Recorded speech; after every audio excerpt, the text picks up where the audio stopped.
Hi, I'm Damini, and today I'm talking about the book Maybe You Should Talk to Someone by Laurie Gottlieb.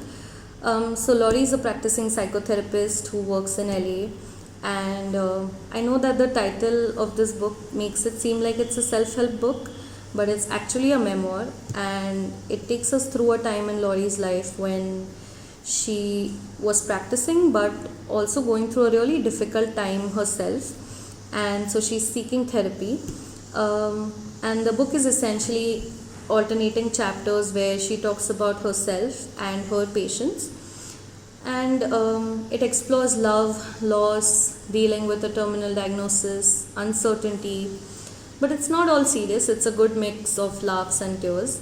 And I think it's a really good read for especially these times when a lot of us are going through difficult things and there is a lot of uncertainty around us. So I think this book could really help change our perspective towards those things. And what I particularly liked about this book is that it shines a light on the lives of therapists. For some reason, a lot of us think that a therapist is someone who's got it all figured out, they have all the answers in the world, but we know that that's not true, and they sometimes go through difficult times in their own lives and can need professional help to get through them. And this book does a really good job at humanizing that side of therapists.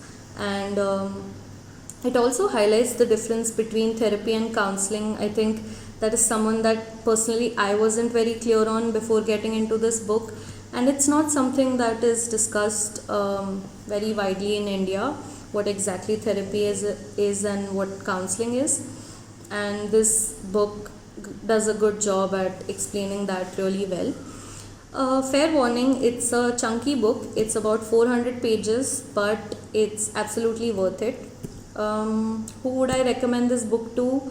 I would say someone who's into mental health advocacy, someone who's interested in psychology, neurosciences, or anyone who's looking for a good story to read.